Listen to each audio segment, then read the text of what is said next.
नहमदुहु व नुसल्ली अला रसूलिहिल करीम अम्मा बाद फ़अऊज़ु बिल्लाहि मिनश शैतानिर रजीम बिस्मिल्लाहिर रहमानिर रहीम। जन्नती लाठी। ये हज़रत मूसा अलैहिस्सलाम की वो मुक़द्दस लाठी है जिसको असा मूसा कहते हैं। इसके ज़रिए आपके बहुत से उन मुअज़्ज़ात का ज़हूर हुआ जिनको कुरान मजीद ने मुख्तलिफ उन्वानों के साथ बार बार बयान फरमाया है।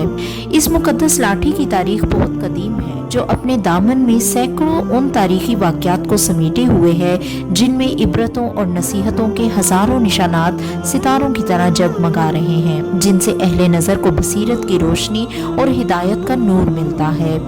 ये लाठी हज़रत मूसा अलैहिस्सलाम के कद बराबर 10 हाथ लंबी थी और इसके सर पर 2 शाखें थीं जो रात में मिशल की तरह रोशन हो जाया करती थीं। ये जन्नत के दरख्त पीलू की लकड़ी से बनाई गई थी और इसको हज़रत आदम अलैहिस्सलाम बहिश्त से अपने साथ लाए थे। चुनाचे हज़रत सैयदी अली अहजवेरी रहमतुल्लाह अलैह ने फरमाया है कि यानी हज़रत आदम अलैहिस्सलाम के साथ ऊद खुशबूदार लकड़ी, हज़रत मूसा अलैहिस्सलाम का असा जो इज़्ज़त वाली पीलू की लकड़ी का था, इंजीर की पत्तियां, हजरे अस्वद जो मक्का मुअज़्ज़मा में है और नबी मुअज़्ज़म हज़रत सुलेमान अलैहिस्सलाम की अंगूठी, ये 5 चीज़ें जन्नत से उतारी गईं। हज़रत आदम अलैहिस्सलाम के बाद ये मुक़द्दस असा हज़रत अंबिया कराम अलैहिस्सलाम को यके बाद दीगर से बतौर मिरास के मिलता रहा, यहाँ तक कि हज़रत शुएब अलैहिस्सलाम को मिला जो कौम मदीन के नबी थे। जब हज़रत मूसा अलैहिस्सलाम मिस्र से हिजरत फरमा कर मदीन तशरीफ़ ले गए और हज़रत शुएब अलैहिस्सलाम ने अपनी साहबजादी हज़रत बीबी सफ़ूरा रज़ी अल्लाह ताला अन्हा से आपका निकाह फरमा दिया और आप 10 वर्ष तक हज़रत शुएब अलैहिस्सलाम की खिदमत में रहकर आपकी बकरियां चराते रहे। उस वक़्त हज़रत शुएब अलैहिस्सलाम ने हुक्म खुदाबंदी के मुताबिक आपको ये मुक़द्दस असा अता फरमाया। फिर जब आप अपनी ज़ौजा मोहतरमा को साथ लेकर मदीन से मिस्र अपने वतन के लिए रवाना हुए और वादी मुक़द्दस मकाम तवा में पहुँचे तो अल्लाह ताला ने अपनी तजल्ली से आपको सरफराज फरमा कर मनसबी रिसालत के शर्फ से सरबुलंद फरमाया। उस वक़्त हज़रत हक जल्ले मजदा ने आपसे जिस तरह कलाम फरमाया, कुरान मजीद ने इसको इस तरह बयान फरमाया है कि सूरह ताहा रकू नंबर 1, और ए मूसा आपके दाहिने हाथ में क्या है? तो आपने कहा कि ये मेरी लाठी है, मैं इस पर टेक लगाता हूँ और इससे अपनी बकरियों के लिए पत्ते झाड़ता हूँ और इससे मेरे दूसरे काम भी निकलते हैं।